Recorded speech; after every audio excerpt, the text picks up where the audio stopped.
কিছু তো বলুন স্যার, স্যার প্লিজ,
কি হয়েছে দয়ার স্যার?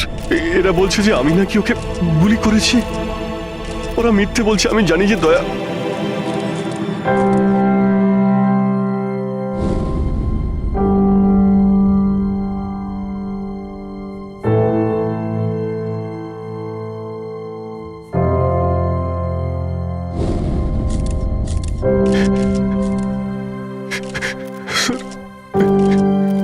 স্যার আমি জানি না স্যার, আমি কখন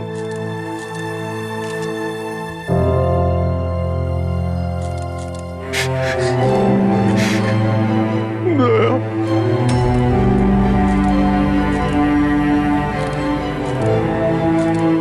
না অভিজিৎ, তুমি ভেতরে যেতে পারবে না। তুমি দয়ার প্রাণ নিয়েছো, তোমাকে আমরা গ্রেপ্তার করছি।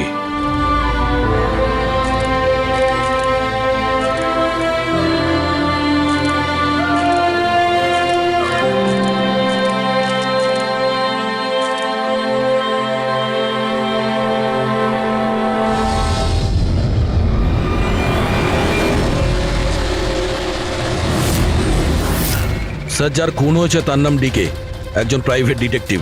ওর কাজের লোক লাশটা দেখেছে সকালে।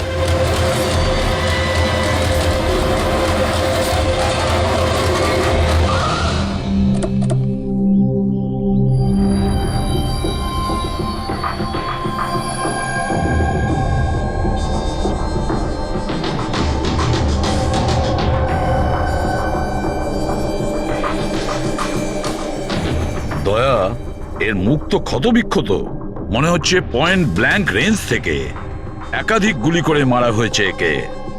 স্যার, এই রুমের জিনিসপত্র সব ঠিকঠাক জায়গায় আছে, কিছুই হয়নি। মনে তো হচ্ছে না এখানে কোনো হাতাহাতি হয়েছে।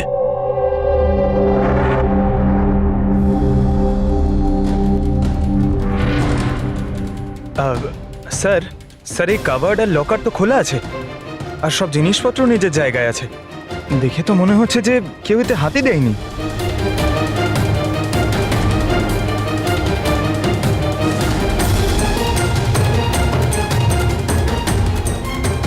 স্যার, টাকার গয়না যে কে সেই আছে। মনে হয় উনি যা চাইছিল সেটা পেয়ে গেছে। স্যার, গুলি।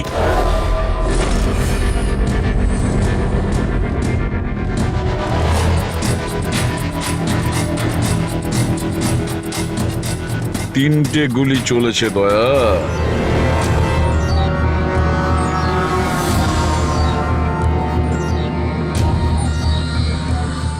স্যার। হ্যাঁ বলো ফেডরিক। স্যার, এই জানলাটার কাঁচ সরানো হয়েছে, তার মানে খুনি এখান থেকেই পালিয়েছে। হ্যাঁ, একটা কাজ করো ফেডরিক, এখান থেকে ফিঙ্গারপ্রিন্ট তোলো। স্যার। হ্যাঁ দয়া। হ্যাঁ, ডিকের মোবাইল ফোনটা দেখুন স্যার। মরার আগে ডিকে কোনো সঞ্জয়কে 3 বার কল করেছে। সঞ্জয়? ওই সঞ্জয়কে আপনি চেনেন? না সাহেব। রাত 1টা থেকে 2:30-এর মধ্যে 3 বার। সঞ্জয় ডিটেল বের করো। স্যার, আর হ্যাঁ দয়া, অভিজিৎ তো এখনো এলো না। তুমি ওকে ফোন করে বলনি এখানে আসতে ক্রাইম সিনে?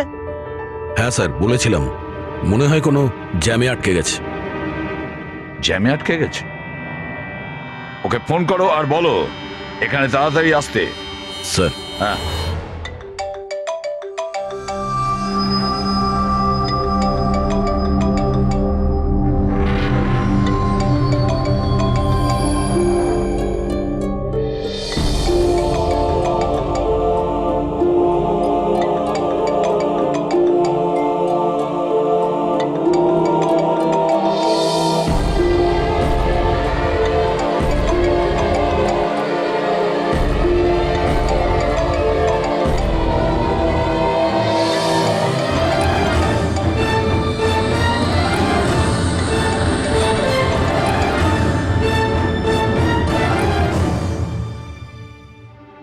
হ্যাঁ দয়া, অভিজিৎ কি বলছে? কোথায় ও? স্যার, মানে ওর শরীর খুব একটা ভালো না স্যার। ও ডাক্তারের কাছে যাবে, তারপর ওখান থেকে সোজা বিউরোতে যাবে। কোনো প্রবলেম আছে? না স্যার, কোনো প্রবলেম নেই। বুঝতে পারছি না, অভিজিৎ দিল্লি থেকে আসার পর কেমন অদ্ভুত আচরণ দেখছি ওর মধ্যে।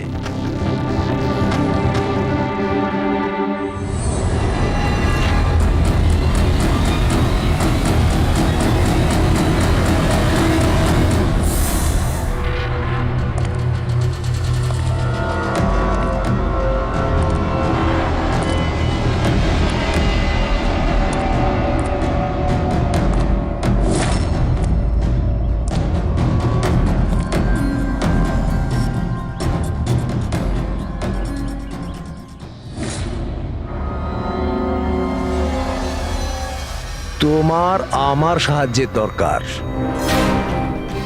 তোমার? আরে ভাই, তুমি হলে গিয়ে সিআইডি অফিসার। হ্যাঁ, কিন্তু এই কাজটা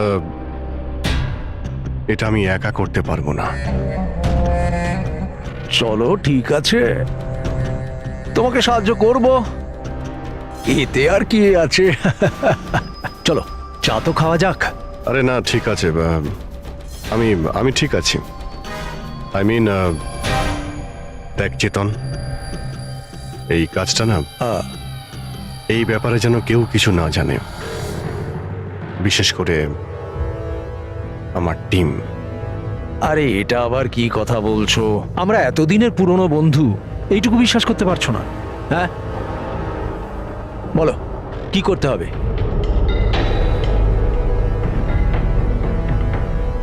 ওকে ফলো করতে হবে, নজর রাখতে হবে, আর এর জন্য তোকে টাকাও দেবো।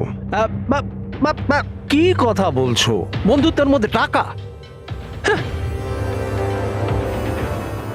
আচ্ছা ঠিক আছে, যদি মনে করো টাকা দিয়ে দিও। ফলো কাকে করতে হবে?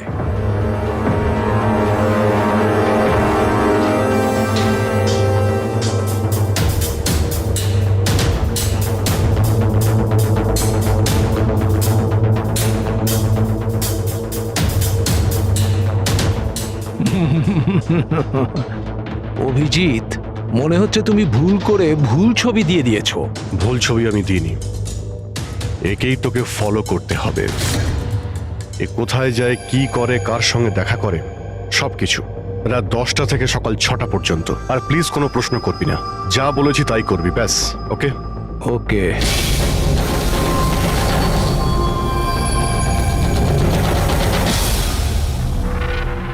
হয় অভিজিৎ পাগল হয়ে গেছে, না হলে বিরাট বড় কোনো গেম চলছে।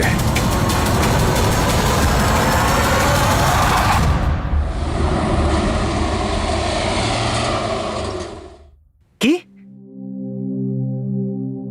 কি বলছেন? ও খুন হয়ে গেছে?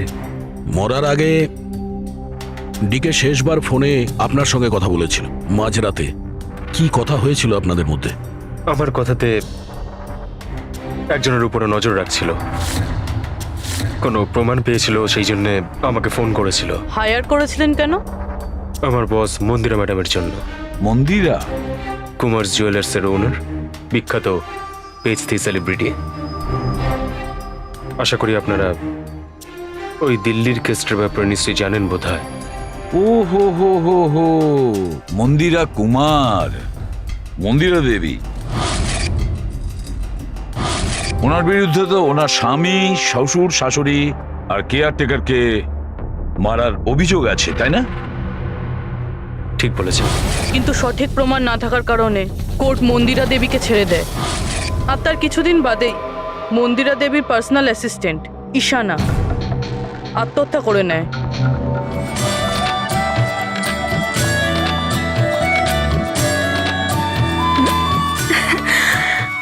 তুই হাই, আজও লেট হয়ে গেলি না? তাড়াতাড়ি যা, সঞ্জয় স্যার তোর ওয়েট করছে কখন থেকে। ও গড, সঞ্জয় স্যার তো তাড়াতাড়ি কেন চলে আসলেন? এসেও পড়েছেন আর খুব রেগে আছেন। মাই গড, তুই আমার ব্যাগটা সামলা, আমি এক্ষুনি আসছি।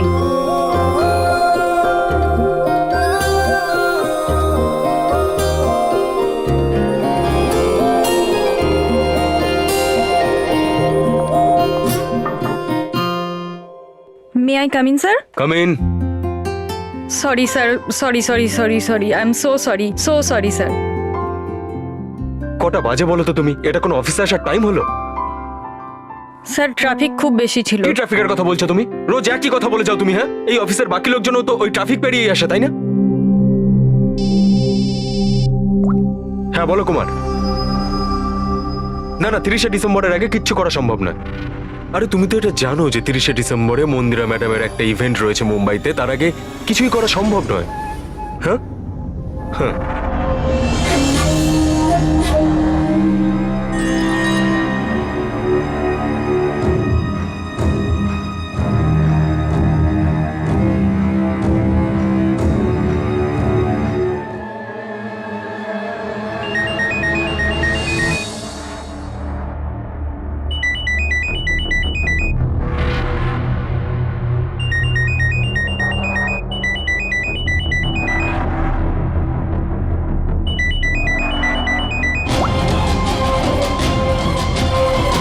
ঠিক আছে। ওকে।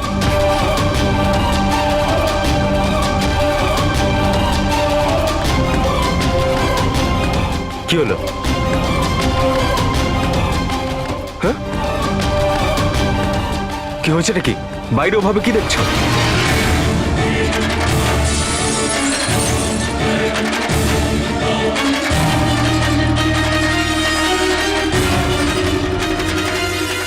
আমারই কেবিনের জানলা দিয়ে ঝাঁপ মেরে আত্মহত্যা করেছিল।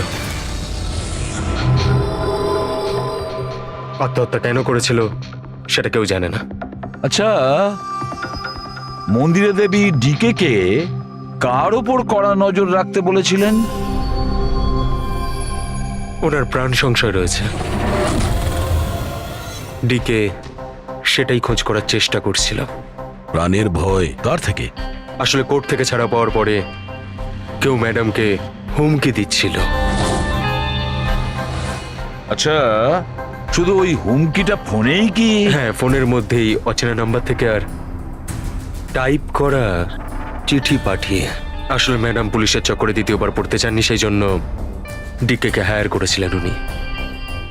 তো কিছু জানতে পেরেছে ডিকে? ওর হাতে কিছু প্রমাণ তো এসেছিল, কিন্তু ও সেটা পেন ড্রাইভে সেভ করে রেখেছিল। ওই পেন ড্রাইভটাও আমাকে দিতে চেয়েছিল, সেই জন্যই দিল্লি থেকে মুম্বাই এসেছিলাম আমি। কিন্তু ডিকের বাড়িতে ওর লকারটা খোলা ছিল। আচ্ছা, ওই লকার থেকে পেন ড্রাইভটা চুরি হয়ে যায়নি তো? হতে পারে দয়া। ওর বাড়িতে আমরা একটা ল্যাপটপও পেয়েছি স্যার, হয়তো ওর থেকে কিছু জানা যাবে। মন্দিরাটা কি করে করতে পারলো? পুরো অ্যাকাউন্টটাই বন্ধ করে দিল। নিজেকে কি মনে করেন উনি? সবকিছু কি ওনার ইচ্ছা মতো হবে নাকি? এনারা কারা? সিআইডি। আমরা ওই মানে সঞ্জীবের সঙ্গে দেখা করতে এসেছি। আপনারা দুজন কে? স্যার, ইনি কায়রা, মিস্টার কুমার, মন্দিরা ম্যাডামের মেয়ে। ও স্যার, আর ইনি ম্যাডামের রিলেটিভ মিস্টার সুবীর। আমরা মন্দিরা ম্যাডাম আর ওর ফ্যামিলির সঙ্গে কবে দেখা করতে পারবো? কারণ ওদের প্রাণ রক্ষা করার দায়িত্ব এখন আমাদের ওপর। ইনফ্যাক্ট মন্দিরা ম্যাডাম, কায়রার কাকাতো দাদা শেখর আর ওনার স্ত্রী সবাই আজ রাতেই আসছেন। 30শে ডিসেম্বর কুমার্স জুয়েলার্সের একটা বড় চ্যারিটি ইভেন্ট রয়েছে, তাতে পার্টিসিপেট করার জন্য। তাহলে ঠিক আছে, কালকে সকালেই দেখা হবে।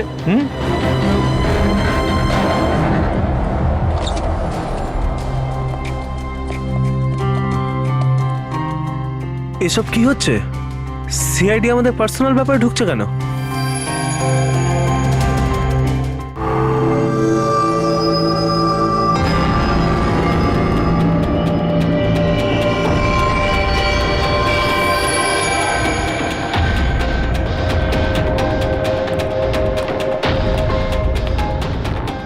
Good morning sir. Good morning. Hello sir, এখন কেমন আছেন আপনি? Murder investigation sir, private detective বিকের স্যার, বাড়িতেই মারা গেছে স্যার। এটা পুরো কেস ফাইল স্যার।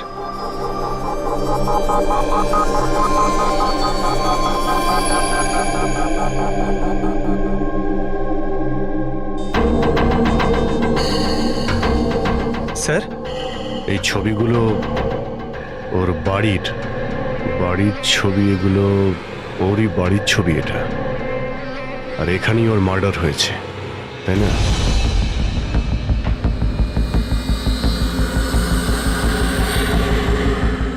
হ্যাঁ, এখানেই ওর মার্ডার হয়েছে। পঙ্কজ, ঘুরিয়ে কেন জিজ্ঞেস করছেন? আমরা এইমাত্র তো সেটাই বললাম। সেটাই তো স্যার, মনে হচ্ছে ওনার শরীর এখনো ঠিক হয়নি, কোনো গন্ডগোল মনে হচ্ছে স্যার।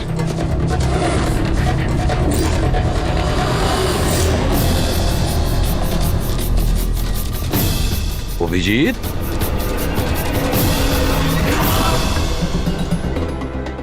Good morning sir. কি কি হয়েছে তোমার? হ্যাঁ, কোন জগতে ছিলে?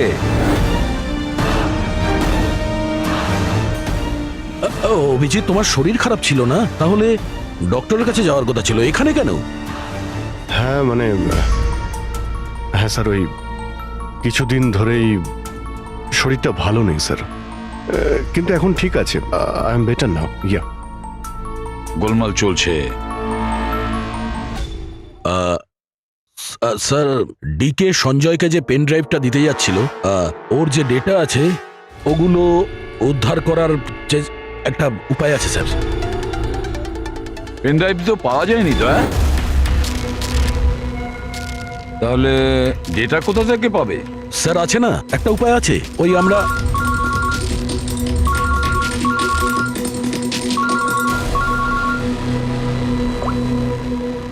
হ্যাঁ, বলো সালুকে। হ্যাঁ,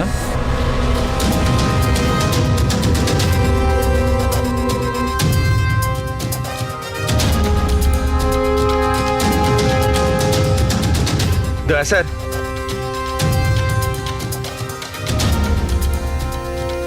স্যার, অভিজিৎ স্যারের শরীর এখনো ঠিক মনে হচ্ছে না। কেন?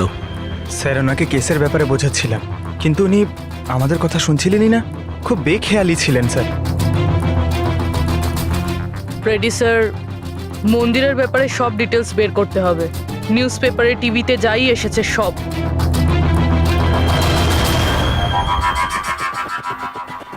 বাড়িতে ঢোকার একটাই রাস্তা আছে, মেন গেট। চাবি ডিকে আর ওর বাড়ির মেডের কাছে থাকে। বাথরুমের জানালা, তার মানে খুনি বাথরুমের জানালার কাঁচ খোলে আর ভিতরে ঢোকে, আর তারপর অভিজিৎ ক্রাইম সিনে ছিলই না, আর এখানে তো বাথরুমের কোনো ফটোও নেই। তাহলে ও এগুলো কি করে জানলো?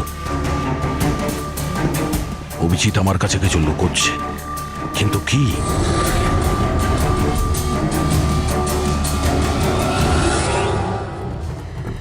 ডিকের কম্পিউটার থেকে যে ডেটাগুলো ডিলিট হয়েছে সেটা ওর অনলাইন অ্যাকাউন্ট থেকে বের করা যেতে পারে। বাস একবার এই পাসওয়ার্ডটা ম্যাচ হয়ে যাক।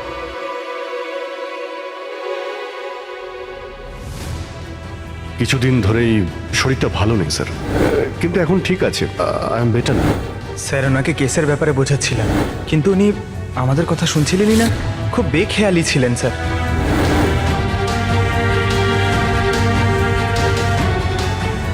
Yes sir, sir password match হয়ে গেছে।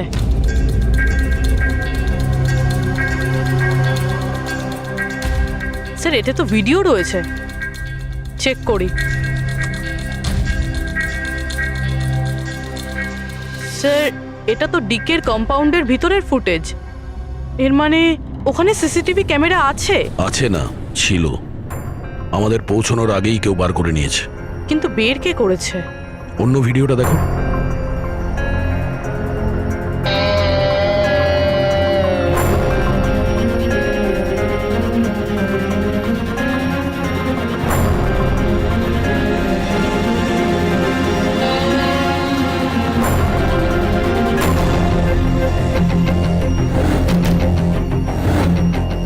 এটা কি করে সম্ভব?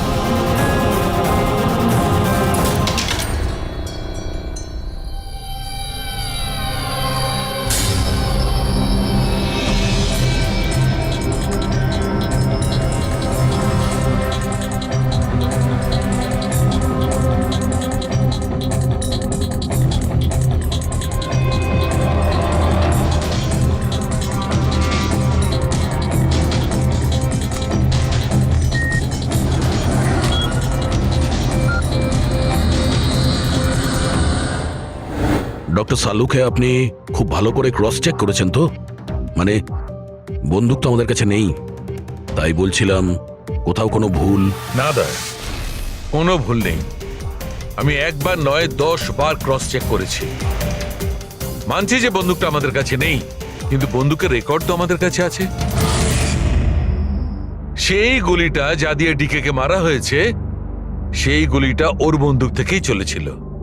গুলির প্যাটার্ন, গুলির উপর লেগে থাকা চিহ্ন, সবকিছু এইটাই প্রমাণ করছে যে সেটা অভিজিতেরই বন্দুক।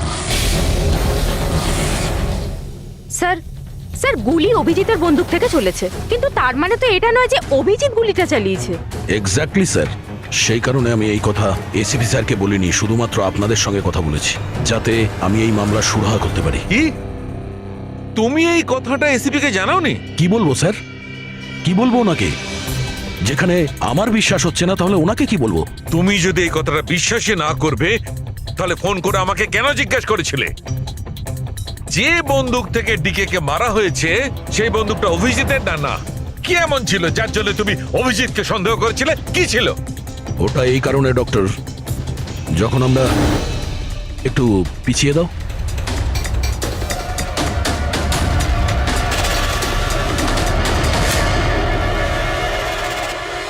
অভিজিৎ ডিকের বাড়িতে, আর দয়া তারপরেও তুমি অভিজিৎকে বাঁচানোর চেষ্টা করছো? দেখো দয়া, অভিজিৎ আর তোমার বন্ধুত্বকে আমি খুবই শ্রদ্ধা করি, তার কদরও করি, কিন্তু ডিউটি, নিজের দায়িত্ব, সব সম্পর্ক সব বন্ধুত্ব থেকে বড় হয় না। আর এই কথাটা নিশ্চয়ই আমি তোমাকে বুঝিয়ে বলতে যাব না। স্যার পোক্ত কোনো প্রমাণ ছাড়া অভিজিৎ স্যারকে সন্দেহ? এটা প্রমাণ নয় তো কি পুরবি? অভিজিৎ ডিকের বাড়িতে ঢুকেছিল, এটা যদি প্রমাণ নয় তো কি পুরবি? অভিজিৎ স্যার ডিকের ঘরে গেছিল সেটা আমরা দেখেছি, কিন্তু উনি ডিকেকে মেরেছেন এটা তো আমরা দেখিনি। স্যার এটাও তো হতে পারে ওনার বন্দুক দিয়ে ডিকেকে অন্য কেউ মেরেছে। হতেই পারে, এটা হতে পারে যে অভিজিতের বন্দুক দিয়ে ডিকে কে অন্য কেউ মেরেছিল, কিন্তু এই অবস্থায় অভিজিতের বন্দুকটা অভিজিতের কাছে থাকার কথা নয়। তোমাদের কি অভিজিৎ কথা বলেছে? ও কি বলেছে যে ওর বন্দুকটা হারিয়ে গেছে? বন্দুক হারিয়ে যাওয়ার কোন রিপোর্ট দেখিয়েছে? ও সব সময় তোমাদের সঙ্গে ছিল, কিন্তু ও কি বলেছে যে অদ্ভুত পোশাক পরে ডিকের ঘরে কেন ঢুকেছিল, আর তাও বাথরুমের কাঁচ ভেঙে? বলো বলো। স্যার আপনার এই সমস্ত প্রশ্নের উত্তর আমি অভিজিৎকে জিজ্ঞাসা করব, কিন্তু ততক্ষণের জন্য এসিপি স্যারকে আপনি কিচ্ছু বলবেন না। দেখো তোমরা এই ব্যাপারটা সামলে নাও, কিন্তু ব্যাপারটা আমার ভালো লাগছে না। Please doctor, please. ঠিক আছে, কাল সকাল পর্যন্ত। দয়া, আমি কাল সকাল পর্যন্ত তোমাদের সময় দিচ্ছি। হয় তোমরা সত্যিটা আবিষ্কার করো, নয় এই সমস্ত কথাটা নিজে এসিপি কে বলে দাও। তুমি যদি এসিপি কে কথা না জানাও তাহলে আমি নিজে প্রদ্যুমনকে এই সমস্ত ব্যাপারটা বলবো।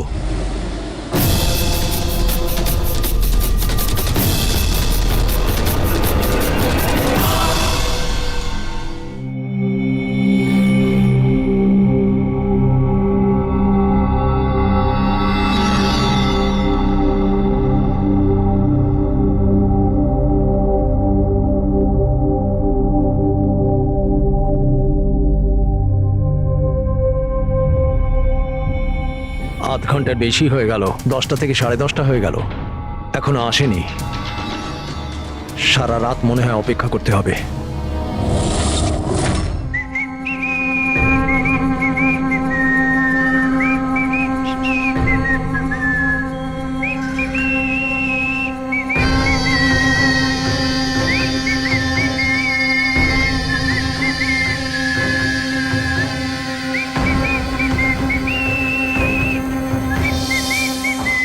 ভুল ছবি আমি দিইনি, একেই তোকে ফলো করতে হবে।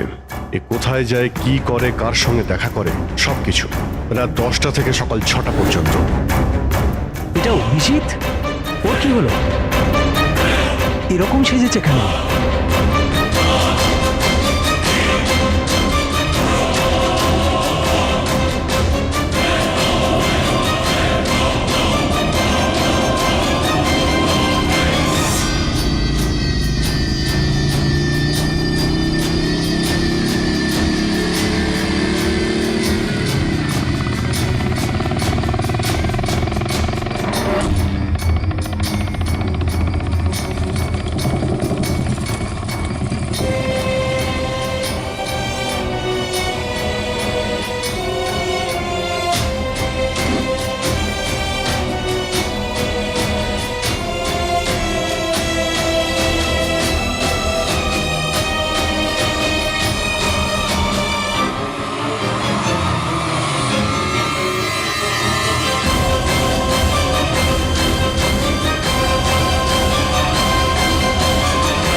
স্যার, দিল্লি থেকে সকলে এসে গেছেন। মন্দিরা ম্যাডাম, আমারা মন্দিরা ম্যাডামের দাওরের বউ, কায়রা মন্দিরা ম্যাডামের সৎ মেয়ে, সুবীর মন্দিরা ম্যাডামের বোনজি, শেখর মন্দিরা ম্যাডামের দেওরের ছেলে। আসুন ম্যাডাম, এনারা সিআইডি থেকে এসেছেন। এসিপি স্যার, ইনি ভালো হয়েছে আপনারা এসে গেছেন। ডিকে খুনি কে সেটা জানা গেল? আরে আপনি তো এটা জানেনই যে আমাদের ফেমাস অ্যানুয়াল ইভেন্ট খুব তাড়াতাড়ি আসতে চলেছে। আই হোপ যে আপনি আমার সিকিউরিটির সব ব্যবস্থাই করে রেখেছেন। দেখুন, আপনি আমাকে ভুল ভাববেন না, কিন্তু আমি কোনো চান্স নিতে চাইছি না অ্যাকচুয়ালি। এই ইভেন্টটা আমার কাছে খুব বেশি ইম্পর্ট্যান্ট, কিন্তু আমার প্রাণের থেকে বেশি নয়। আপনি কি মনে করেন আপনি আমাকে সিকিউর রাখতে সক্ষম হবেন? আর ডিকে কেসটা কিরকম কি প্রোগ্রেস হলো?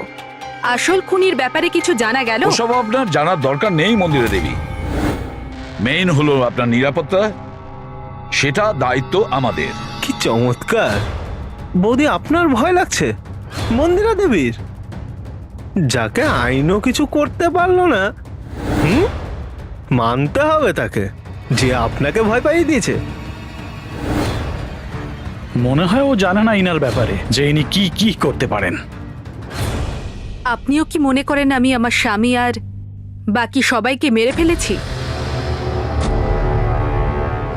দেখুন, আপনার বিরুদ্ধে যে অভিযোগই থাকুক না কেন, সেটাতে আমাদের কিছু যায় আসে না। কোর্ট আপনাকে রায় দিয়েছে, আর আমরা কোর্টের রায়কে যথেষ্ট সম্মান করি।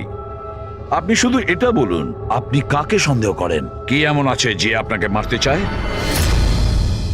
সন্দেহ? হ্যাঁ, সন্দেহ। না না না, আমি কাউকেই সন্দেহ করছি না। বরং আমার এটা পুরো বিশ্বাস যে আমি মারা যাওয়ার পরে এরা সবাই খুব খুশি হবে। আর আমাকে মেরে ফেলার ষড়যন্ত্রেও এদের মধ্যেই কারো হাত আছে। And I am very sure যে ঈশান আর আত্মহত্যাতেও এদের মধ্যে একজনের হাত আছে। এবার আপনিই বলুন, এত ভালো প্রিয় আত্মীয় পরিজনরা থাকতে আমার শত্রুর কি দরকার? মম প্লিজ, তুমি আবার এই নিজের ইমোশনাল ড্রামাটা শুরু করো না। এখানে কোনো ক্রিমিনাল নেই যে তোমাকে মারতে চায়। রাইট। নিজেকে নির্দোষ ভাবা আর অন্যকে দোষী মনে করাটা, এটা তো বৌদির পুরনো অভ্যেস। আই সোয়ার, আমি তো এই গল্পটাকে বিশ্বাসই করি না। কে মারতে চায় তোমায়? আর কারা হুমকি দিচ্ছে? কোথায় আছে সে হুমকি দেওয়া লেটারগুলো? হ্যাঁ মন্দিরা দেবী, সেটা কোথায়? ওটা আমার মনে নেই, আমি ফেলে দিয়েছি। সি, আই নিউ যে তুমি এটাই বলবে। So convenient. ব্যাস, অনেক হয়েছে। আপনারা একে অপরকে দোষারোপ করা বন্ধ করুন। তবে একটা কথা খুব ভালো করে মনে রাখবেন, আমরা সবাইকে সন্দেহ করি। তাই সবাইকে বলছি, তার মানে হলো আপনাদের সবাইকে সন্দেহ করি, আপনাদের সবাইকে। আর একটা কথা, আমাদের পারমিশন ছাড়া আপনারা এই শহর ছেড়ে যেতে পারবেন না। কেউ শহর ছেড়ে যাবেন না। আর যদি দরকার পড়ে আমরা দ্বিতীয়বার তাকে ডেকে নেব। Thank you very much. Thank you.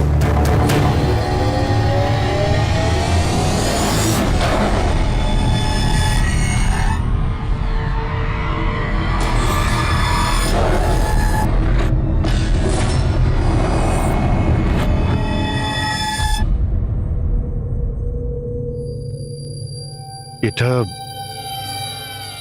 এটা আমি?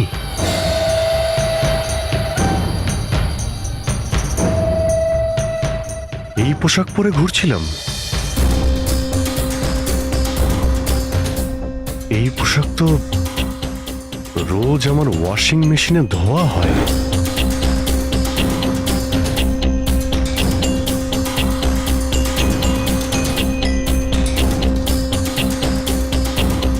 আর এই জুতো, এগুলো এত নোংরা যেন আমি পরেছি। কিন্তু আমার মনেই নেই যে এই পোশাক আমি কখন পরেছি। সত্যি আমার কি হচ্ছে আমার সাথে? এই গাড়িতে কে আছে? হ্যাঁ, কার কার সঙ্গে আমি কথা বলছিলাম? না, আমি দেখিনি। তুমি কথা বলছো, তুমি সেটা জানবে। আর তুমি আমাকে চিনতেই পারলে না? আরে তোর যদি সুইসাইডই করার হয় তাহলে তুই অন্য কোনো বড় গাড়ির সামনে জানা। আমার সামনে কেন এসেছিস? কিভাবে কথা বলছো? এরকম সেজে ঘুরছো কেন তুমি? এই, ইট ইজ মাই স্টাইল, টনির স্টাইল। তুই কে? আমি কে? আমাকে চেনো না? হ্যাঁ, আর এই টনিটাকে? আরে টনি আমি আবার কে? আরে অভিজিৎ, দেখো, কোনো কেসের জন্য তুমি যদি এরকম করে থাকো আমাকে বলে দাও। এভাবে ভয় দেখেও না। আচ্ছা, আচ্ছা, এ অভিজিৎ, কিসের কেস? আর তুই কি বলছিস কিছুই আমার মাথায় ঢুকছে না। আমার নাম হলো টনি। টনির সঙ্গে পাঙ্গা নিবি না, বুঝেছিস? সরে যা আর আমাকে যেতে দে। চল।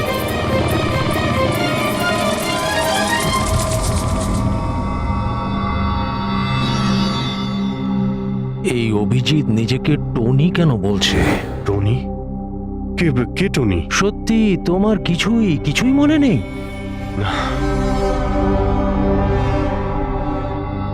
আমার কিছুই মনে নেই, সত্যি বলছি আমি। তার মানে তুমি গাড়িতে ওদের সাথে কথা বলছিলে, তারপরে তুমি গেস্ট হাউসের ভেতরে গেলে। Guest house?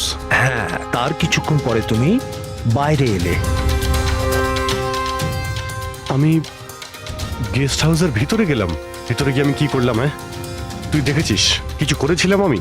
আমি কি করে দেখবো? আমি তো বাইরে ছিলাম না। সব কি হচ্ছে?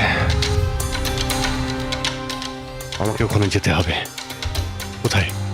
গেস্ট হাউসের নাম কি? হ্যাঁ,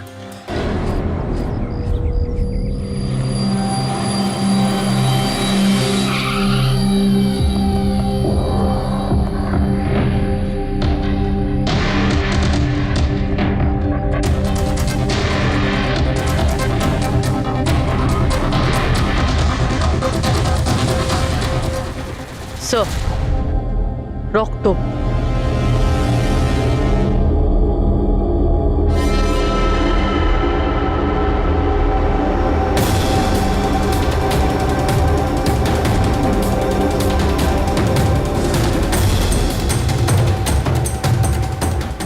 অভিজিৎ,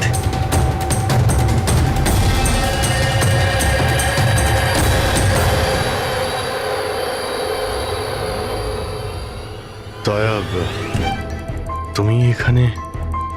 তোমার ফোন ট্র্যাক করে আর এই প্রশ্ন তো আমিও তোমাকে করছি অভিজিৎ। তুমি এখানে কি করছো?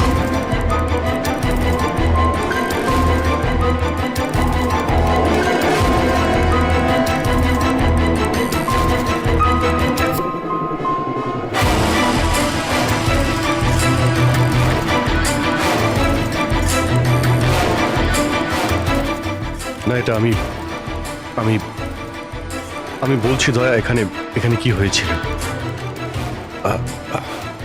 অভিজিৎ, এখানে কি হয়েছে ওটা তো আমি দেখছি। তুমি বলো, কে করেছে এটা? হ্যাঁ, তো তুমি এদের দুজনকে মেরেছ? আমি? অভিজিৎ, তোমাকে কিছু জিজ্ঞাসা করলাম। তুমি মেরেছো এদের? স্যার স্যার স্যার, আপনি অভিজিৎ স্যারকে দোষ দিচ্ছেন। আমার দোষ দেওয়ার কোনো ইচ্ছা নেই পুরবী। তুমি নিজে দেখছো না এখানে দুটো লাশ পড়ে আছে, রক্তে ভেসে গেছে। আর সিআইডি অফিসার অভিজিৎ লাশের মধ্যে থেকে এই ব্যাজটা তুলছে, বা এটা বলতে পারো প্রমাণ চুরি করছে। অভিজিৎ, আমি তোমাকে আবার জিজ্ঞাসা করছি, তোমার সাথে অপরাধীদের মতো ব্যবহার করতে আমাকে বাধ্য করো না। কি করব দয়া, আমি কি বলবো? যদি আমি বলি যে এই কাজটা আমি করিনি, তুমি মানবে? যদি বলি যে আমি জানি না যে আমি করেছি নাকি করিনি, আই নো আমি ভুলভাল বলছি, কিন্তু কিন্তু তোমরা তো আমাকে চেনো।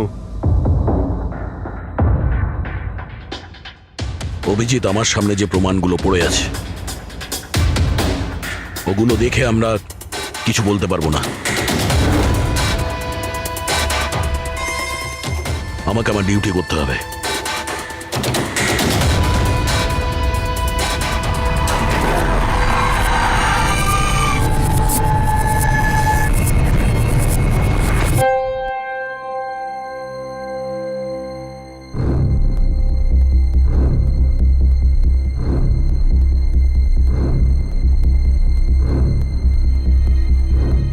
অভিজিৎ, এতক্ষণ ধরে একের পর এক জিজ্ঞেস করে যাচ্ছি তোমাকে, কিন্তু কোনো উত্তর দিচ্ছ না তুমি।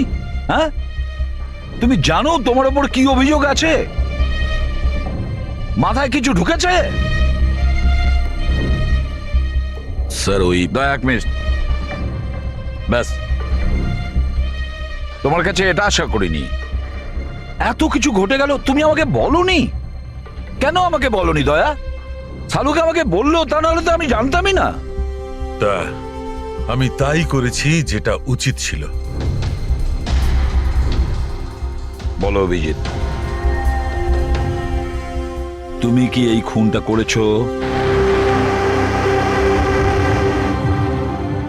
অভিজিৎ, তুমি কি এই খুনটা করেছো?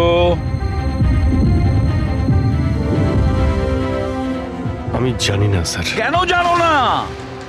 তুমি কেন জানো না? হ্যাঁ, ডিকের বাড়িতে তুমি লুকিয়ে লুকিয়ে ঢুকেছিলে, সেটা আমি সিসিটিভিতে দেখেছি। ওই লাশগুলোর পাশে তুমি দাঁড়িয়েছিলে। এই দয়া তোমাকে এখানে ধরে নিয়ে এসেছে। ডিকে আর বডিগার্ডের উপরে যে গুলিটা চলেছে সেটা তোমার গান থেকে চলেছে, ওই গান থেকে চালানো হয়েছে। আর তুমি বলছো তুমি কিছুই জানো না?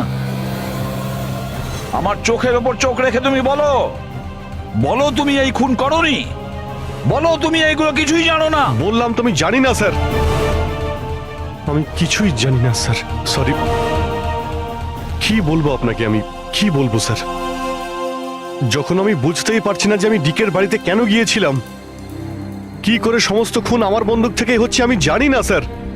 স্যার আমি তো ডিকিকে চিনি না, ওর বডিগার্ডদেরও আমি চিনি না, আমি মন্দিরাকেও চিনি না, আমি তো স্যার নিজেকেও চিনি না।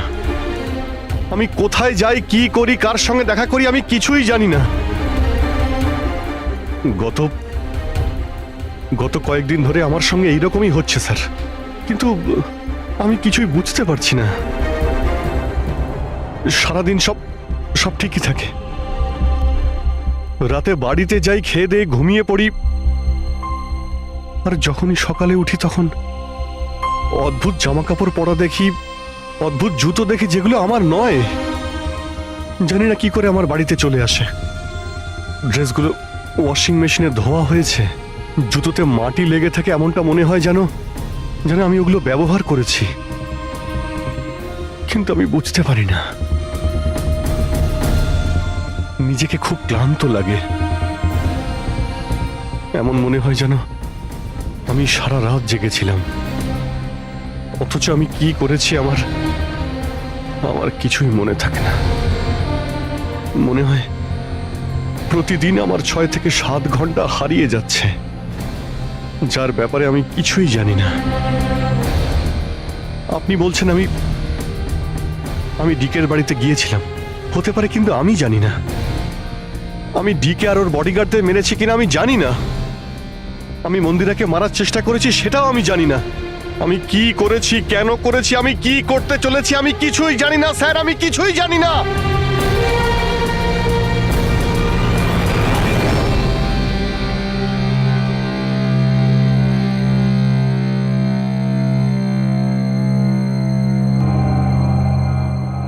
দেখো অভিজিৎ, এই মুহূর্তে তুমি নিজের জন্যে আর অন্যদের জন্যেও বিপজ্জনক। আমি তোমাকে একা ছাড়বো না, আমি তোমাকে নজরবন্দি রাখবো, আর দয়া তোমার ওপর নজর রাখবে।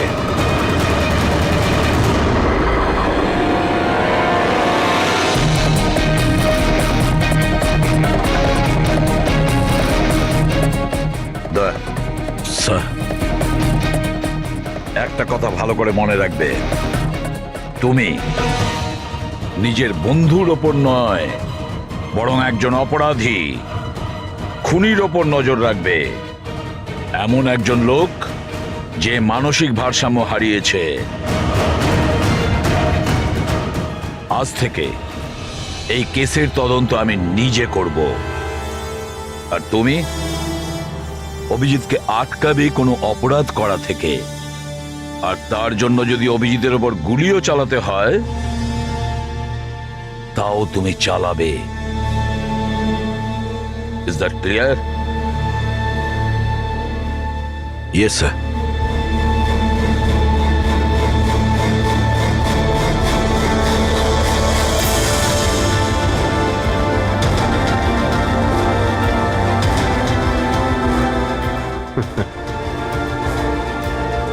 হাত করা পড়িয়ে দাও ভাই। শুনলে তো, মানসিক অবস্থা ঠিক নেই আমার, কখন কি করে বসি কিছুই জানি না। আটকাও আমায়, আমার হাতে আরো একটা অপরাধ হওয়ার আগে। আটকাও আমায় ভাই। আপনাদের অফিসার, আপনাদের সিনিয়র সিআইডি অফিসার আমারই প্রাণের পিছনে পড়ে রয়েছে, আর উনি তাদেরকেও মেরে ফেলেছেন যারা আমার সিকিউরিটিতে ছিল। আর আপনি নিশ্চিন্ত হয়ে বলছেন ভয় পাওয়ার কোনো কারণ নেই। ও আপনারই চোখের সামনে সবাইকে মেরে ফেলছে, তা সত্ত্বেও আপনি বলে যাচ্ছেন যে ভয় পাওয়ার কোনো কারণ নেই। আশ্চর্য! আপনি শুধু এটা বলুন, আমি আপনাদেরকে আর কি করে বিশ্বাস করব? আজ আপনাদের একজন অফিসার সিরিয়াল কিলার বেরিয়েছে, কাল আবার অন্য কেউ বেরিয়ে আসবে। মন্দিরা দেবী, অনেক হয়েছে, অনেক কথা বলে ফেলেছেন। আমাদের ইন্সপেক্টর অভিজিৎ একজন সৎ এবং সাহসী অফিসার, নিজের দেশকে রক্ষা করার জন্য, সাধারণ মানুষের রক্ষা করার জন্য নিজের প্রাণও দিতে পারে। সে কোনোদিন খুনি হতে পারে না। হ্যাঁ, ওর বিরুদ্ধে অভিযোগ আছে, 3টে খুনের অভিযোগ আছে। আপাতত এটা প্রমাণিত হয়েছে যে অভিজিৎ নিজের মানসিক ভারসাম্য হারিয়েছে। ও কি করছে ওর মনেই থাকে না। কার সঙ্গে দেখা করছে, কি বলছে, আর যখন নর্মাল হয়ে যায় কিছুই মনে থাকে না। তার মানে এই নয় যে ও একজন খুনি। আমি জোর দিয়ে বলতে পারি যে আপনার জীবন বিপন্ন, আর তাও আপনার এই আত্মীয় স্বজনদের কারণে। এক্সকিউজ মি, সব প্রমাণ আপনাদের অফিসারের বিরুদ্ধে পাওয়া গেছে, আর সন্দেহ আপনারা আমাদেরকে করছেন। হ্যাঁ, আমি সবাইকে সন্দেহ করছি। উনি তো আপনারই অফিসার, আপনি তো ওকেই বাঁচাবেন।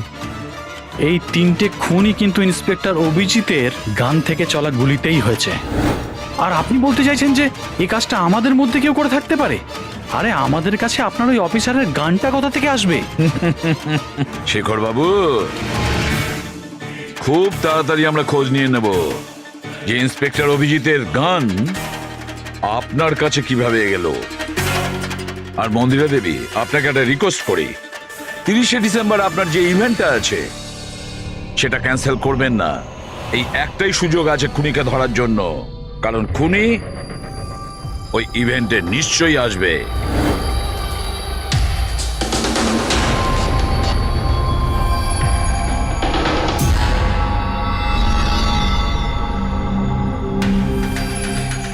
স্যার স্যার হ্যাঁ সঞ্জয়, কি হচ্ছে? স্যার, আপনি অভিজিৎ স্যারের ব্যাপারে কিছু বলছিলেন যে ওনার ভিতরে অন্য একজনের প্রতিফলন ঘটে, স্মৃতিশক্তি ওনার, মানে উনি আগের দিন রাতের কথা মনে করতে পারেন না। হ্যাঁ, তো ঠিক এরকমই, এক্স্যাক্টলি এরকমই অন্য আরেকজনের সাথেও হয়েছিল। কার সঙ্গে বলুন? স্যার ঈশানা। ঈশানা? যেদিনও আত্মহত্যা করেছিল তার কিছুদিন আগে থেকেই একদম এরকমই আচরণ করতে শুরু করেছিল। কি অদ্ভুত রকম হয়ে গিয়েছিল, অন্য মনস্ক থাকতো। যেদিন আত্মহত্যা করেছিল তার কিছুদিন আগে থেকেই একটা অদ্ভুত রিংটোন সেট করেছিল নিজের ফোনে, আর তারপর সেই দিন হঠাৎ করে ওই রিংটোনটা বাজতে শুরু করলো। আর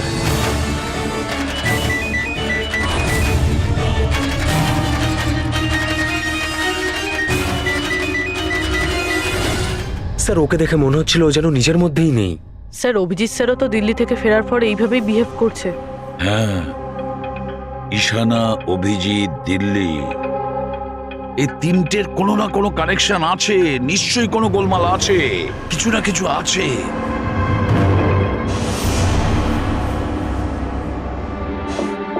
কফি। আরে খেয়ে নাও ভাই, কিছুই মেশাইনি। আমি এখানেই আছি, পালিয়ে যাচ্ছি না। অভিজিৎ, তুমি এই কথাগুলো লুকিয়েছো কেন আমাদের থেকে? লুকোতে হয়েছিল ভাই, কি করব আমি আমি কিছুই বুঝতে পারছিলাম না যে আমি কি করব, আমার সঙ্গে কি হচ্ছে।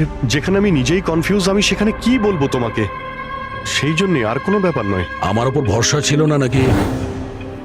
আমাকে যোগ্য ভাবনি যে আমি তোমার কোনো সাহায্য করতে পারি? কি ভাই, এসব কি বলছো তুমি? ব্যাপারটা এরকম নয়। তাহলে বলনি কেন? আমার তো মনে হচ্ছে আমি তোমাকে চিনি না। এই মুহূর্তে আমি যার সঙ্গে বসে কথা বলছি সে অভিজিৎ নাকি অন্য কেউ?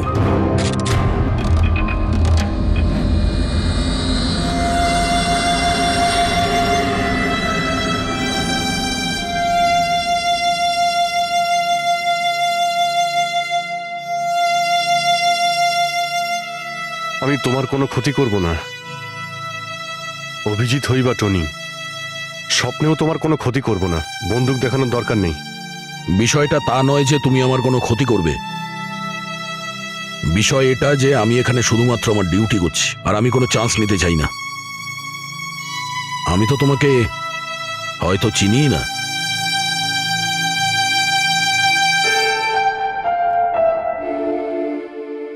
ঠিক আছে, তুমি যখন বুঝতেই পারছো না আর কি বলবো।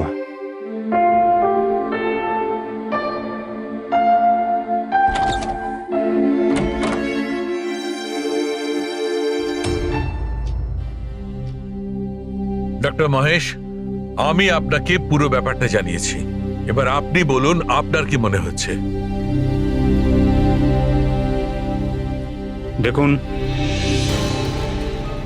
এক্ষুনি আপনারা যেটা বললেন যে এই অভিজিৎ আর ঈশানার ব্যাপারে, এটার থেকে তো একটা ব্যাপার একদম পরিষ্কার যে দুজনের কন্ডিশনই একদম সমান। Artificially induced split personality.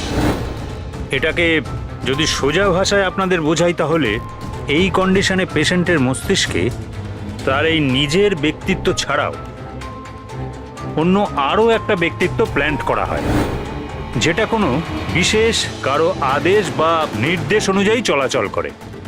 আর এটাকে এমনভাবে সেট করা হয় যাতে ওই ব্যক্তিত্ব বিশেষ ধার্য করা সময়ে বিশেষ ধরনের ট্রিগার পেলে ওই ব্যক্তিত্বকে সম্পূর্ণ প্রভাবিত করে। আর যতক্ষণ এই প্রভাব চলতে থাকে সে পুরনো ব্যক্তিত্বের বিষয়ে না তো কিছু জানতে পারে আর না তার সেই পুরনো ব্যক্তিত্ব সম্বন্ধে কিছু স্মরণে থাকে। এটা হলো মানুষের মস্তিষ্ক। এই মস্তিষ্কের দুটো ভাগ রয়েছে। সচেতন মস্তিষ্ক মানে কনসাস স্টেট অফ মাইন্ড, যার মধ্যে আমরা এখন আছি। অচেতন মস্তিষ্ক মানে semi conscious state of mind, মানে যখন আমরা ঘুমিয়ে থাকি তখন সক্রিয় হয়। আর কখনো কখনো জেগে থাকার সময়ও কোনো নেশার বা কোনো ওষুধের প্রভাবেও আমাদের অচেতন মস্তিষ্ক সক্রিয় হয়ে ওঠে। সচেত আর অচেত দুটো অবস্থাতেই মস্তিষ্ক ভিন্ন ভিন্ন কাজ করে, কিন্তু এই অবস্থাতে দুটো মস্তিষ্কই যা চিন্তা করে, কোনো কথা বা কোনো স্মৃতি সব সেভ করে নেয়। সচেত মস্তিষ্কের মধ্যে সেভ করা কথাবার্তা আমাদের অনেক বছর ধরে মনে থাকে, কিন্তু অচেত মস্তিষ্কে সেভ করা কথাবার্তা আমাদের মনেই থাকে না। ডক্টর মহেশ, এটা একটা হিপনোটাইজের মতো সম্মোহন, যাতে মানুষের মস্তিষ্ককে পুরো কন্ট্রোল করে যা কিছু করানো যায় রোবটের মতো, আর পরে কোনো বিশেষ আওয়াজ করে ওই সম্মোহনটাকে ভেঙে দেওয়া যায়, মানুষের কিছুই মনে থাকে না। না না না ডক্টর সালুকে, সম্মোহন একদম আলাদা প্রক্রিয়া। সম্মোহন অবস্থায় আপনি মানুষকে ততক্ষণই কন্ট্রোল করতে পারেন যতক্ষণ সে সম্মোহিত আছে। সম্মোহিত অবস্থা থেকে একবার বেরিয়ে আসার পর তাকে আবার সম্মোহিত করতে হয়। এখানে ব্যাপারটাই পুরো আলাদা। এখানে মানুষের মস্তিষ্কে একটা ঘটনা যা আদৌ ঘটেইনি, একটা ব্যক্তি যার কোনো অস্তিত্বই নেই, তাকে ওই মানুষের মস্তিষ্কের ভিতরেই প্ল্যান্ট করা হয়। তার মস্তিষ্কে এই কথাটাই ফিট করা হয়। আচ্ছা, তার মানে এত কিছু অভিজিতের সঙ্গেও ঘটেছে। কোনোভাবে অভিজিৎ ওই ট্রিগারগুলো পেয়ে যায়, যার কারণে টনি জেগে যায়। Exactly sir.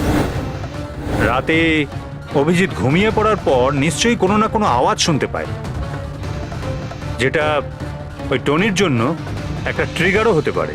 হয়তো ওই আওয়াজটা শুনেই টনি জেগে যায়, কিন্তু অভিজিৎ সেখানেই ঘুমিয়ে থাকে। টনি জেগে যায় যে টনি আসলে খুনি, একজন বদমাশ, একজন অপরাধী। আর অভিজিৎ যাদেরকে চেনে ও তাদের কাউকেই চেনে না। যদি এটাই হয়তো অভিজিতের ভেতরের টনিকে কোনোভাবে কমেন্ট দেওয়া হয়েছে মন্দিরাকে মেরে ফেলার জন্য, তাহলে 30শে ডিসেম্বর ইভেন্টে টনি এর পরিণাম দেখতে চায়। মন্দিরাকে মেরে ফেলার চেষ্টা করবে 2 দিন পরেই, 30শে ডিসেম্বর।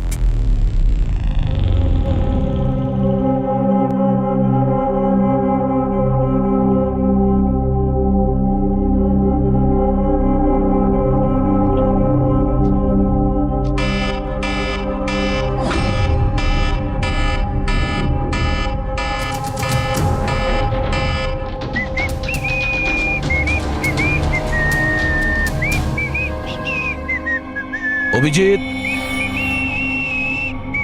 অভিজিৎ, কোথায় তুমি?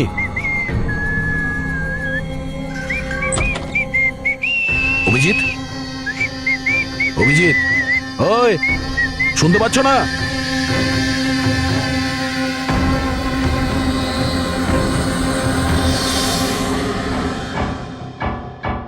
কে রে তুই? তুই আমার বাড়িতে কি করছিস? অভিজিৎ, টনি, তুমি এখান থেকে পালাতে পারবে না।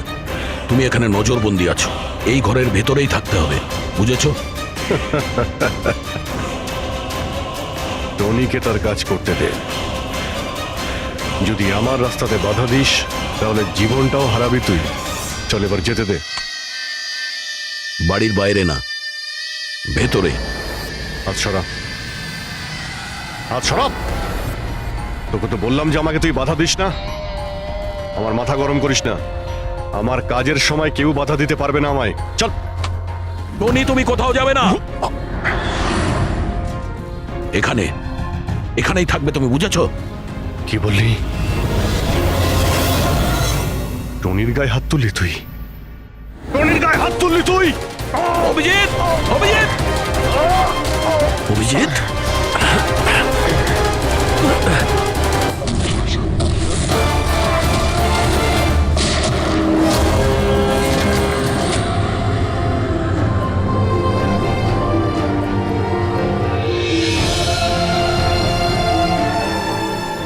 স্যার, দয়া, কি হয়েছে দয়ার স্যার?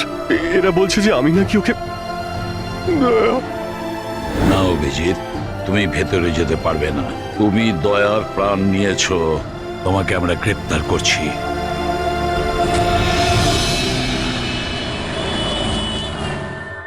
ঈশানার ফোন রেকর্ডে ডক্টর তানিয়ার নাম কয়েকবার এসেছে।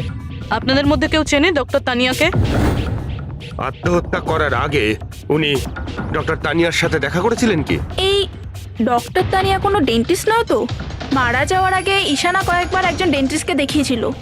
আমার নাম তো মনে নেই, কিন্তু হতে পারে ইনিই সেই। যতদূর আমার মনে হয় ইনি কোনো ডেন্টিস্ট তো নন। কিছুদিন আগে সিআইডি অফিসার অভিজিৎ এখানে ছিল। Yes ma'am. ওই পুরো সপ্তাহে এখানে যারা যারা ছিলেন তার পুরো লিস্ট আমার চাই। আর ওনার থাকার সময়ের এই লবিতে থাকা সিসিটিভি ফুটেজও চাই।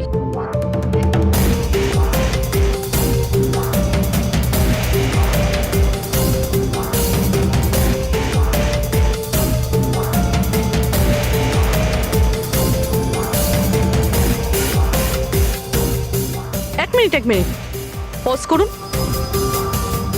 এই মহিলাকে যার সাথে অভিজিৎ স্যার কথা বলছে? পুরবি, এই লিস্টটাতে ডক্টর তানিয়ার নাম আছে। উনি এখানেই ছিলেন যতদিন অভিজিৎ স্যার এখানে ছিলেন। মনে হচ্ছে ওই মহিলাই। কি নাম এই মহিলার? ম্যাম, ডক্টর তানিয়া সপ্তাহখানেক ধরে এখানেই ছিলেন। স্যার, এই তানিয়ার সাথে দেখা করতেই হবে। স্যার, তানিয়া মুম্বাইয়ের প্যারাডাইস হোটেলে রয়েছে। টিকিট পাবো না আমি মানেটা কি? লুক, আমাকে এক্ষুনি ইন্ডিয়া থেকে বাইরে যেতে হবে। Do you understand? Yes. Doctor Tania? হ্যাঁ, আপনি কে? ঈশানার বন্ধু, সিআইডি অফিসার পুরবী।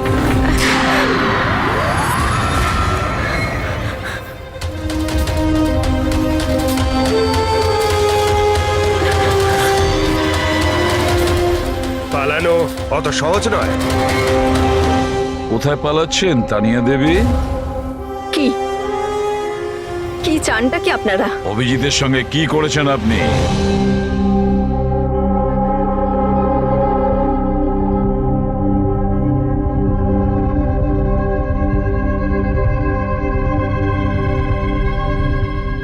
ঈশানা আর অভিজিতের ব্রেনের ওপর আমি এক্সপেরিমেন্ট করেছি।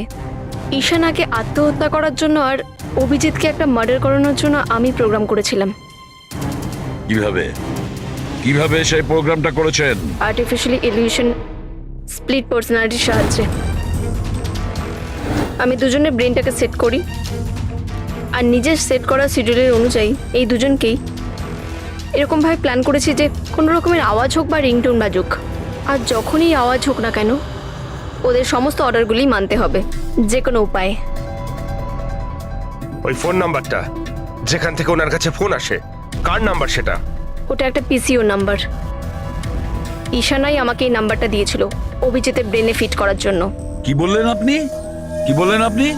অভিজিৎকে এসব করার জন্য ঈশানা আপনাকে বলেছে? হ্যাঁ। আর ঈশানা যে আত্মহত্যা করেছে সেটা কি? সেটার কারণ কি? ওটা আসলে ঈশানা নিজেই বলেছিল আমাকে করতে। হোয়াট? হ্যাঁ, বলেছিল তো ঈশানাই, বাট আই এম শিওর নিশ্চয়ই এর পেছনে কোনো না কোনো কারোর হাত আছে, যার বিষয়ে আমি জানি না। কেন? সে কেন এগুলো করবে? হয়তো ওর কোনো দুর্বলতা ছিল। যে করেই হোক অভিজিৎকে ওই পরিস্থিতি থেকে বের করতে হবে। নিয়ে চলো একে। চলো। ও বাইরে বেরোতে পারবে না। কেন? আমি অভিজিতের ব্রেনকে প্রোগ্রাম করেছি। সম্মোহন নয়, যে ইচ্ছে হলো আর ভেঙে দিলাম। আমি অভিজিতের ব্রেনের মধ্যে একটা খুনিকে প্ল্যান করেছি, টনিকে। এটাই হলো সেই আর্টিফিশিয়ালি ইনডিউস পার্সোনালিটি, যেটা আর কোনোদিনও বাইরেই আসবে না। আমি যদি চাই তাহলেও অভিজিৎকে কোনোদিন বাইরে বের করতে পারবো না, কিন্তু আমি যদি এরকমটা করি হয়তো অভিজিৎ পাগল হয়ে যাবে বা ও মারাও যেতে পারে।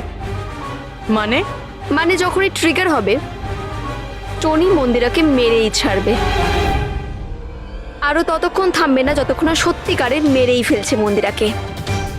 আর এসবের মধ্যে যে আসবে সেই মারা যাবে। মন্দিরাকে মারার জন্য ট্রিগারটা কি কি ট্রিগার আছে অভিজিতের জন্য? ঈশানার কেসের ট্রিগার ছিল একটা রিংটোন, আর অভিজিতের কেসের ট্রিগার হলো একটা রিমাইন্ডার টোন, একটা বিশেষ ধরনের বিপ, যেটা আমি অভিজিতের মোবাইলে সেট করে দিয়েছি। হ্যাঁ, অভিজিৎ মন্দিরাকে কিভাবে মারবে? কি প্রোগ্রাম সেট করেছো তুমি বলো? ততক্ষণ মন্দিরাকে ছুরি দিয়ে স্ট্যাপ করতে থাকবে যতক্ষণ না ও মন্দিরের অনেক রক্ত দেখে ফেলছে। কটা নাগাদ প্রোগ্রাম সেট করা হয়েছে? 10টা নাগাদ।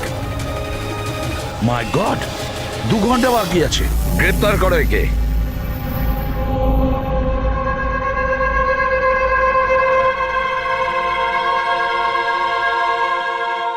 জীবনে কখনো ভাবিনি স্যার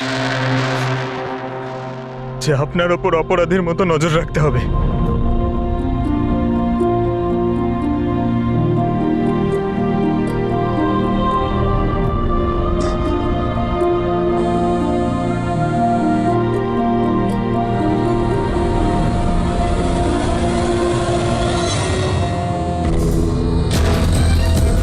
পঙ্কজ, ড্যাম ইট, ফোনটা ধরো।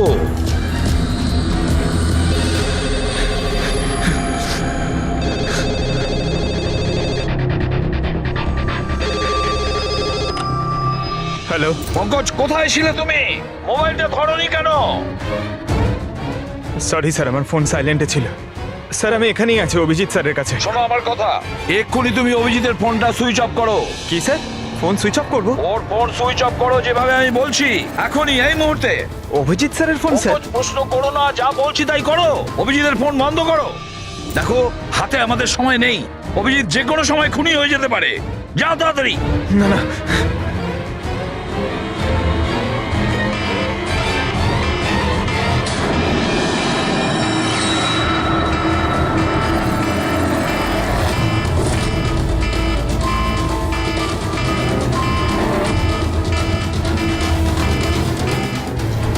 ভিজে গেল, কি করি?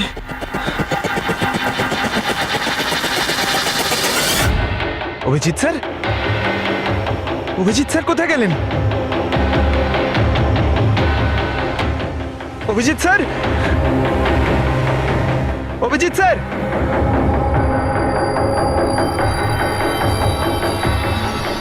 স্যার! তুই আমাকে আটকে রাখবি? হ্যাঁ, আমাকে আটকে রাখবি তুই? টনিকে? হ্যাঁ, টনি আর টনির কাজের মাঝে যে আসবে তাকে মরতে হবে, মরতে হবে তাকে।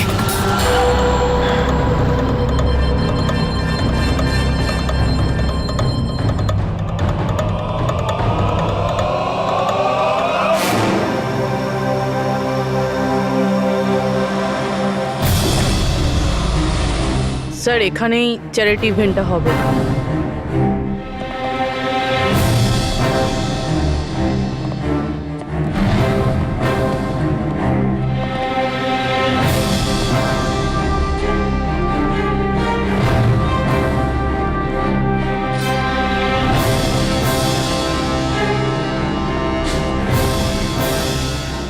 আপনারা এখানেই দাঁড়ান please.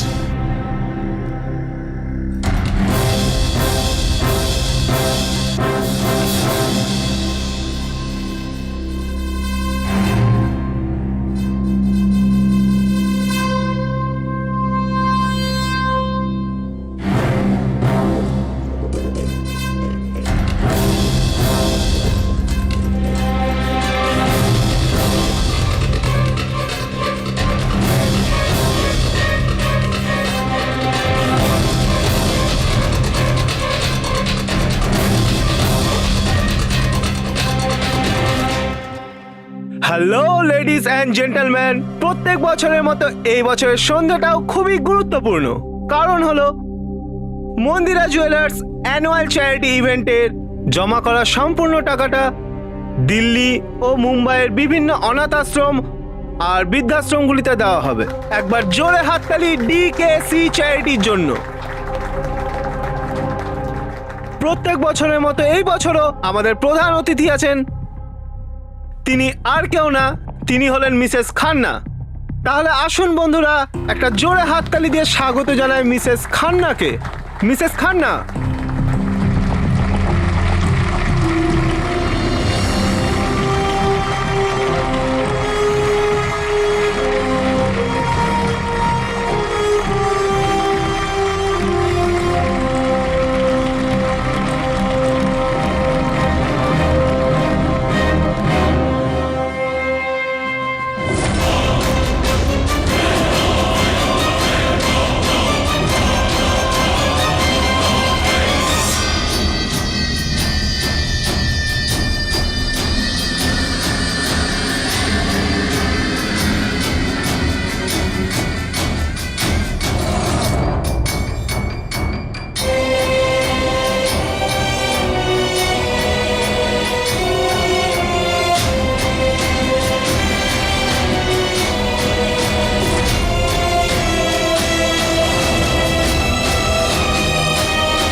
Abhijit sir, Abhijit sir,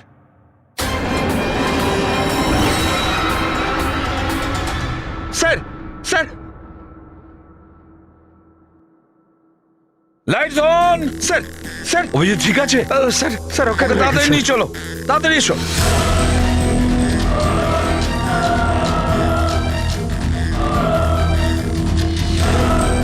দরজা খুলুন।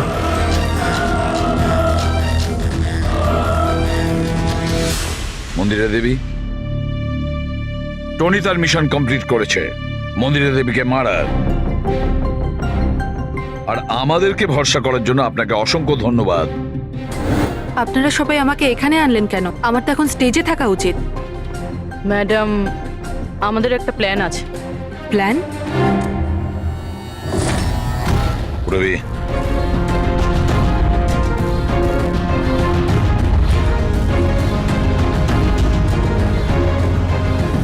Lights off. মন্দিরা দেবী,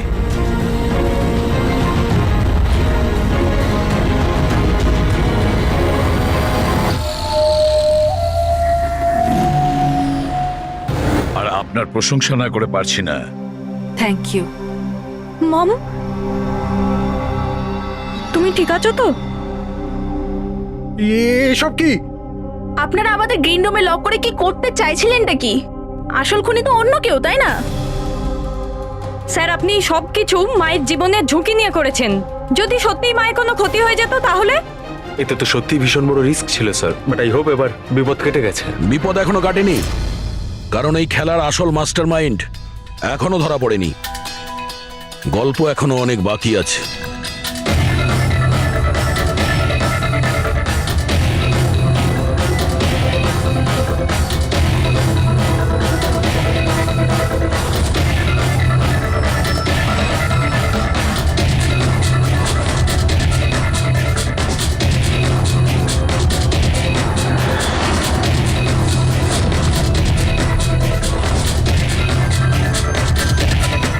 কি হলো?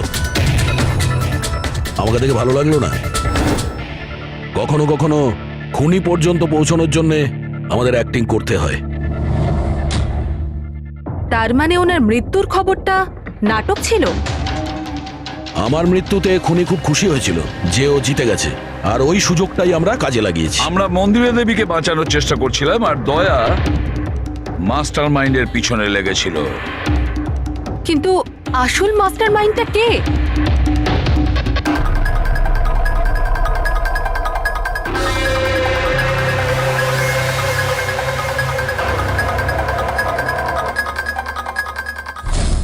এই, স্যার স্যার কেউ এই, পালালো ধরো স্যার। ওকে।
অপরাধের রাস্তা সবসময় সংকীর্ণ হয়ে থাকে।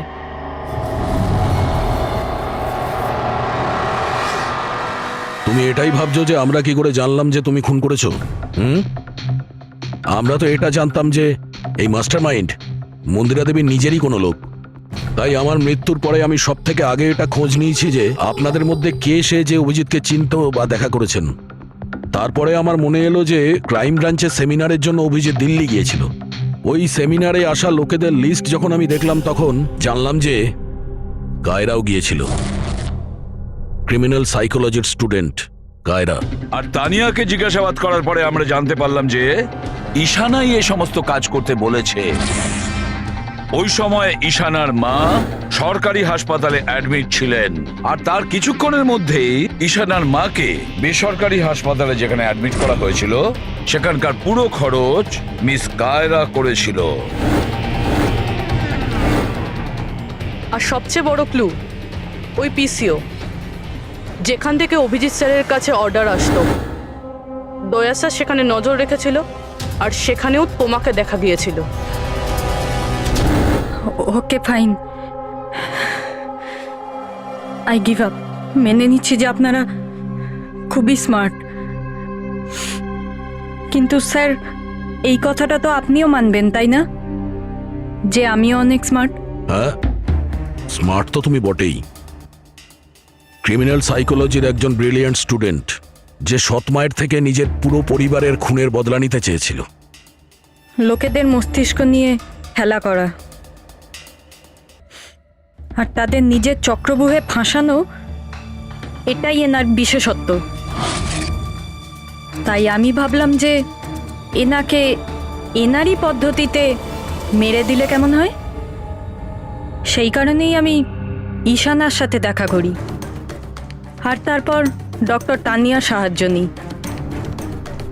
She was mad, she wanted to do an experiment. তারপর আমি ঈশানাকে অনেক বুঝিয়েছি, অনেক বোঝানোর পরে শি ওয়াজ রেডি। ওই এক্সপেরিমেন্ট নিজের উপর করায়, কিন্তু somehow I was never convinced. আমি সবসময় কনফিউজ ছিলাম যে ওই এক্সপেরিমেন্টটা করতে পারবে না। আর ঠিক ওই সময় আমার সাথে দিল্লিতে অভিজিতের দেখা হয়, আর ওনার সাথে দেখা হওয়ার পর আমি ভাবলাম যে এত সৎ আর ভালো অফিসার থাকা সত্ত্বেও এই এক্সপেরিমেন্ট অন্য কেউ কেন করবে। তারপর আমি আর ডক্টর তানিয়া অভিজিৎকে ব্যবহার করি।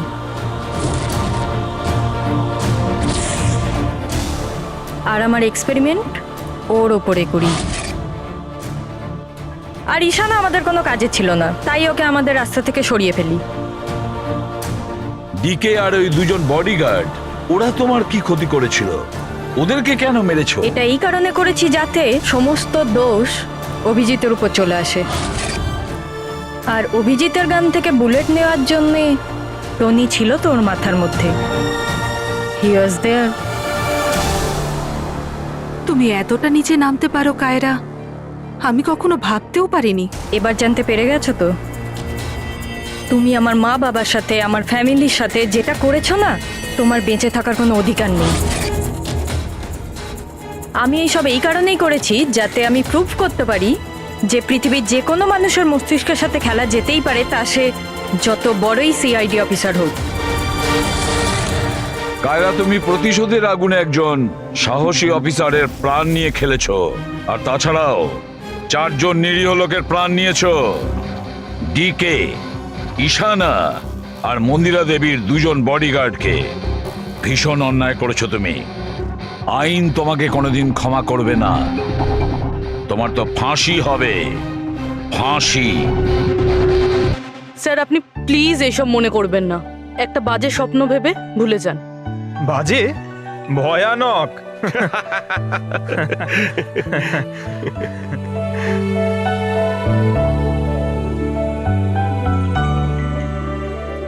বস, হ্যাঁ বলো সালুকে, বলো। কেস তো সলভ হলো? হ্যাঁ, কেস তো সলভ হলো, কিন্তু কিন্তু কি? বস, অভিজিতের মস্তিষ্কে যে টনিকে প্ল্যান্ট করা হয়েছিল, সেই উদ্দেশ্যটা সফল হয়েছে। তারপরে এখন আর কেউ ট্রিগার ধরবে না, ওর কানের সামনে কেউ গান করবে না, যার কারণে অভিজিৎ টনি হয়ে যেত। হ্যাঁ হ্যাঁ, কিন্তু বস, কিন্তু কি? বস, কথাটা এই, টনি অভিজিতের মস্তিষ্ক থেকে কখনো যাবে না। কি? টনি অভিজিতের পার্সোনালিটির অংশ হয়ে গেছে বস। কেউ জানে না যে কবে, কখন, কোথায় সামনে এসে যাবে।